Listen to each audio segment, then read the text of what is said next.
17 বছর পর তিনি দেশে ফিরলেন, আর তার হাত ধরেই 20 বছর পর বাংলাদেশে ক্ষমতায় ফিরল বিএনপি। খালেদা পুত্রের বিপুল জয় ভারতের পক্ষে কতটা ইতিবাচক, এই আলোচনায় আমাদের এই রাজ্যের পুলিশের নেতিবাচক ভূমিকার প্রসঙ্গও সামনে আসবে। তার কারণ কৃষ্ণনগরে চক্ষুদান বিতর্কে যে অভিযোগটা বড় হয়ে সামনে এসেছে, এই নিয়ে স্টুডিওয়ে আমাদের অতিথিরা রয়েছেন, প্রত্যেকের কাছে তা নিয়ে আসবো। কিন্তু শুরুতে আপনাদের দেখাতে চাইবো বাংলাদেশে যে জাতীয় সংসদে নির্বাচন হলো, যেখানে বিপুল জয় পেল বিএনপি। 200টার বেশি আসন পেয়ে 20 বছর পর ক্ষমতায় ফিরতে চলেছে তারা। দেখুন, নৌকাডুবির বাংলাদেশে মাথা তুলল ধানের শীষ। 20 বছর পর ঢাকায় আবার ক্ষমতার অলিন্দে বিএনপি। শেখ হাসিনার আওয়ামী লীগহীন ভোটে তারেক রহমানের হাত ধরে বাংলাদেশে বিশাল জয় পেল বিএনপি জোট। মুখ থুবড়ে পড়ল জামাত জোট। পদ্মাপাড়ে প্রধানমন্ত্রীর কুর্সিতে প্রয়াত খালেদা জিয়ার পুত্রের অভিষেক এখন কার্যত সময়ের অপেক্ষা। বাংলাদেশে জাতীয় সংসদের 300টি আসনের মধ্যে 299টিতে ভোট হয়েছে, তার মধ্যে 200র বেশি আসনে জয়ী হয়েছে বিএনপি জোট। প্রায় 2/3 আসন পেয়ে 2 দশক পর সরকার গড়তে চলেছে বিএনপি। ঢাকা 17 এবং বগুড়া 6, দুটি আসনেই জয়ী হয়েছেন বিএনপি চেয়ারম্যান তারেক রহমান। অনেক পিছিয়ে থেকে 100র নিচে থামতে হলো মূল প্রতিপক্ষ জামাত জোটকে। জামাতের সঙ্গে জোট বেঁধে লড়ে সেভাবে দাগই কাটতে পারল না ন্যাশনাল সিটিজেন পার্টি বা এনসিপি। তারেক রহমানের নেতৃত্বে বিএনপি জোট ভালো ফল করেছে, 200 থেকে বেশি আসন তারা জয়ী করেছে। এবং এটার পেছনে সবথেকে বড় যদি কাজ করেছে, সেটা তার ট্রাম্প কার্ড ছিল, সেটা ছিল 2000 থেকে 2500 টাকা মহিলাদের অ্যাকাউন্টে দেওয়া হবে তাদেরকে আর্থিকভাবে মদত করার জন্য। এই ম্যানিফেস্টোতে প্রমিস করেছিলেন তারেক রহমান যখন তিনি ম্যানিফেস্টো রিলিজ করেছিলেন বিএনপির। এবং তার সঙ্গে সঙ্গে তিনি যে মানুষের কাছে যে বার্তাগুলো নিয়ে গেছেন, কি $1 ট্রিলিয়ন ইকোনমি করবেন বাংলাদেশ ফার্স্ট, তার উদ্দেশ্য হবে। বাংলাদেশের জাতীয় সংসদ নির্বাচনে এবার ভোট পড়েছে 61%। মোহাম্মদ ইউনূসের নেতৃত্বাধীন অন্তর্বর্তী সরকারের জমানায় ভারত বিদ্বেষী জিগির, বেছে বেছে হিন্দু হত্যা, ভাঙচুর, লুটপাট, চরম নৈরাজ্যের সাক্ষী থেকেছে বাংলাদেশ। বিএনপি জোটের জয়ের পর অরাজকতার সেই ছবিটা কি বদলাবে? পদ্মাপাড়ের দেশে রাজনৈতিক স্থিতিশীলতা কি ফিরবে? ধানের শীষের ওপর যে সবথেকে বেশি ভোট পড়েছে, 200 থেকে বেশি আসনে জয়ী হয়েছে এই জোট। এবং এখন সরকার কখন শপথ নেবে সেটা নিয়েই চিন্তাভাবনা চলছে। তবে যেহেতু অফিসিয়ালি গ্যাজেট নোটিফিকেশন হবে ইলেকশন কমিশনের তরফ থেকে, জয়ী প্রার্থীদের নাম যখন তালিকা চলে আসবে, তারপরেই কিন্তু স্টার্ট হবে শপথের কর্মসূচি এবং সরকার গঠন করার কর্মসূচি। তার মধ্যে জানা যাচ্ছে কি 17 এবং 18 তারিখ হয়তো শপথ হতে পারে। তারেক রহমানকে অভিনন্দন জানিয়ে সোশ্যাল মিডিয়ায় পোস্ট করেছেন প্রধানমন্ত্রী নরেন্দ্র মোদী। তিনি লিখেছেন, ভারত গণতান্ত্রিক প্রগতিশীল বাংলাদেশের পক্ষে তার সমর্থন অব্যাহত রাখবে। আমাদের বহুমাত্রিক সম্পর্ক আরও জোরদার করা এবং আমাদের অভিন্ন উন্নয়নের লক্ষ্যগুলি এগিয়ে নিয়ে যাওয়ার অভিপ্রায়ে আপনার সঙ্গে একযোগে কাজ করার প্রত্যাশা রাখছি। পরে তারেক রহমানের সঙ্গে ফোনে কথাও বলেন প্রধানমন্ত্রী। We hope that the relationship between two neighboring countries and the people of these two countries will be strengthened. We thank Prime Minister Narendra Modi for congratulating our leader Tariq Rahman. It's great that a democratic country is supposed to recognize the verdict of the people. ওপার বাংলার হবু প্রধানমন্ত্রীকে শুভেচ্ছা জানিয়েছেন এপার বাংলার মুখ্যমন্ত্রীও। Social মিডিয়ায় মমতা বন্দ্যোপাধ্যায় লিখেছেন, এই বিরাট জয়ের জন্য তারেক ভাই, তার দল ও অন্যান্য দলকে আমার অভিনন্দন। বাংলাদেশের সঙ্গে আমাদের সবসময় সুসম্পর্ক বজায় থাকবে এই কামনা করি। মোহাম্মদ ইউনূসের জমানায় বাংলাদেশে ভারত বিদ্বেষের সুর যত চড়া হয়েছে, ততই বেড়েছে পাকিস্তানের সঙ্গে ঢাকা হৃদ্যতা। ভোটের ফলে নজর ছিল ইসলামাবাদেরও।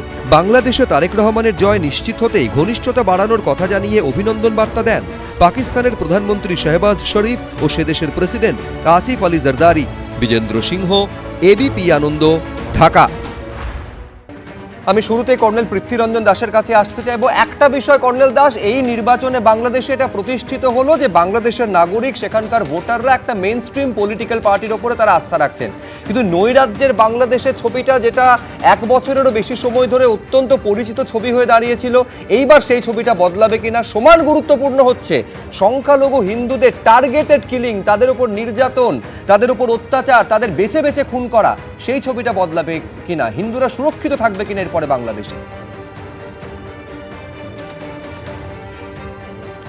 দেখুন, যখনই এইসব হত্যাকাণ্ড হয়েছে এবং সাম্প্রদায়িকভাবে এইগুলিকে টার্গেট করে যারা মেরেছে, সেক্ষেত্রে দেখা গেছে জামাতের লোকেরা এতে ইনভলভ।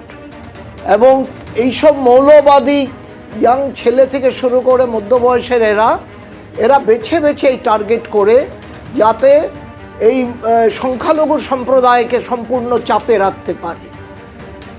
কিন্তু আজকে যখন তারেক রহমান এরকম বিপুল জয়ে 217টা আসন পেয়েছে লেটেস্ট খবর অনুযায়ী, প্রায় 2/3 বেশি, তার মধ্যে একটা কনফিডেন্স আসবে যে সে এই শাসন ব্যবস্থা চালিয়ে যেতে পারবে যদি সে ভারতের সাথে সম্পর্কটা ভালো রাখে এবং ভারত সেখানে তাকে সম্পূর্ণরূপে সাহায্য করবে।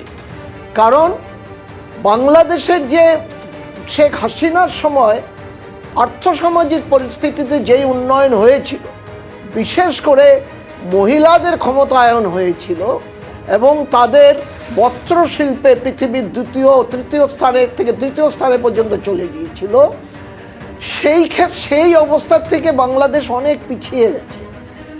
তাতে আমি গতকালও বলেছি যে এইবারের ভোটে বাংলাদেশে তো আর কোনো অপশন নেই, হয় বিএনপি নয়তো জামাত।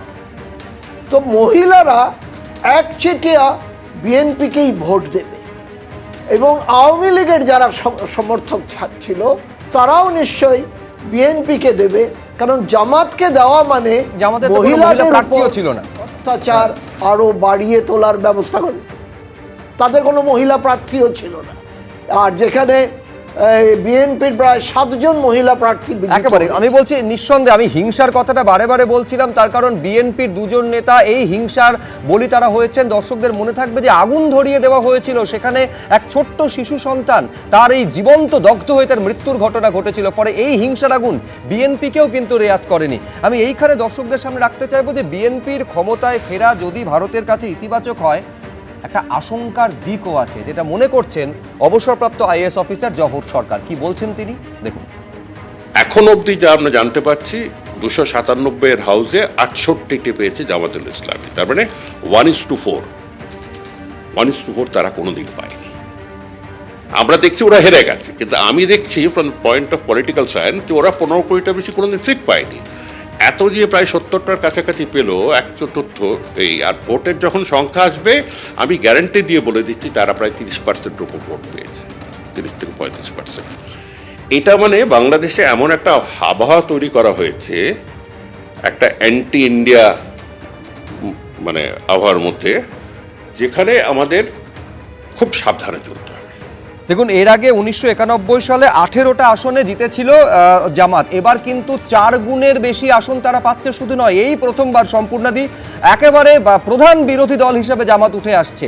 তার মধ্যে উদ্বেগের জায়গা হচ্ছে যেসব জায়গাগুলো জামাত জিতছে, যেমন ধরুন সাতক্ষীরা, চুয়াডাঙ্গা, ঝিনাইদহ, রংপুর থেকে শুরু করে মেহেরপুর, চাঁপাইনবাবগঞ্জ, এগুলো সব হচ্ছে ভারত বাংলাদেশ বা পশ্চিমবঙ্গ বাংলাদেশের সীমান্ত ঘেঁষা জায়গা।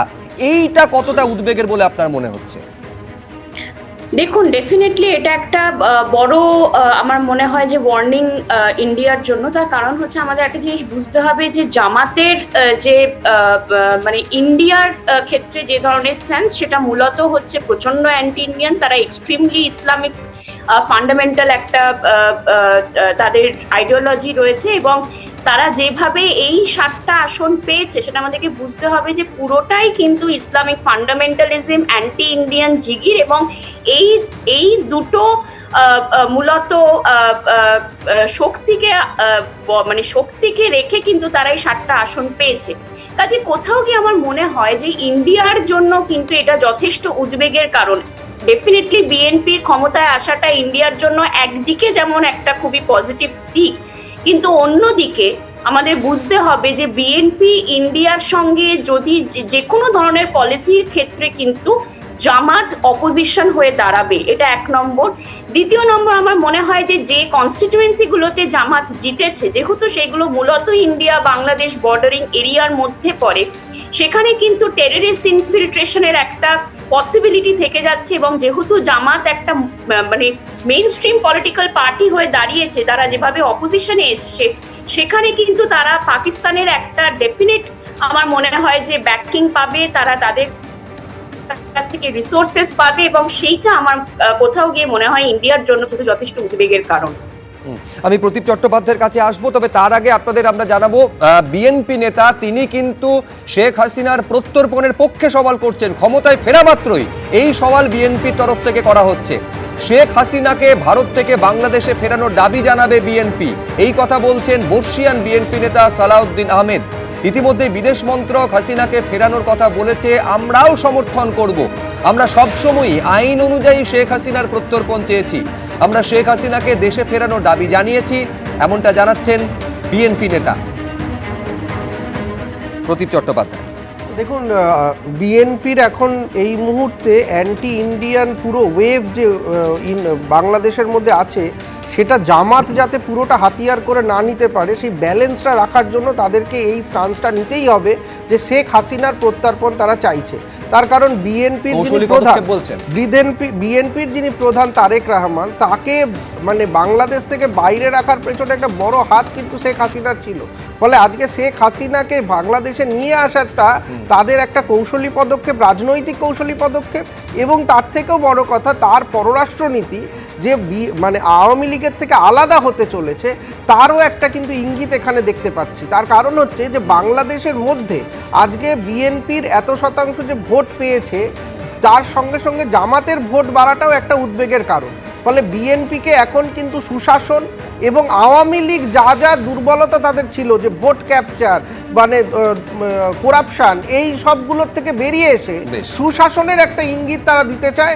এবং সাধারণের যে পালস, যে শেখ হাসিনার বিরুদ্ধে যে বিক্ষোভ, শেখ হাসিনাকে ফিরিয়ে আনা, এইটা কিন্তু বাংলাদেশের মানুষ চাইছে। দেখুন, আমাদের প্রশ্নটা বারে বারে ছিল যে সেখানে সংখ্যালঘু হিন্দুরা এই রকম একটা ভোটে বিপুল জয়ের বিএনপির পর সেইটা কতটা সুনিশ্চিত করা যাবে।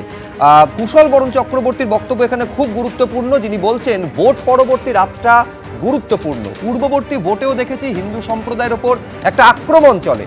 সবাইকে আবেদন জানাবো, কেউ গুজবে পা দেবেন না, আতঙ্কে থাকবেন না, সতর্কে থাকুন, এই কথা বলছেন সনাতনী সম্মিলিত জোটের নেতা। কি বলছেন দেখুন। ভোট পরবর্তী রাত্রিটি অনেক গুরুত্বপূর্ণ, কারণ পূর্ববর্তী ইলেকশনগুলোতে আমরা দেখেছি যে ভোট পরবর্তী সেখানে কিন্তু হিন্দু সম্প্রদায়ের উপর একটা দুর্ঘটনা ঘটেই থাকে। আমরা পুরো বিশেষ করে আমাদের মনে পড়ে 2014 সালে 5ই জানুয়ারি ইলেকশন পরবর্তী রাত্রে, সেই দিন এই যশোরের অভয়নগরের মালোপাড়ায়, সেখানে গরিব অসহায় এই মালো সম্প্রদায়ের উপর যেভাবে শুধু ভোট দেওয়ার অপরাধে তাদের উপর যেভাবে সাম্প্রদায়িক আক্রমণ হয়েছে, যেটা মানে চিন্তার বাইরে।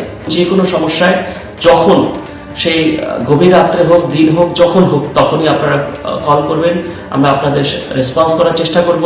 এবং আমরা চেষ্টা করব যে যেখানে ঘটনা ঘটে সেই ঘটনাগুলো যেন তড়িৎ গতিতে এটা যেন বড় না ঘটে।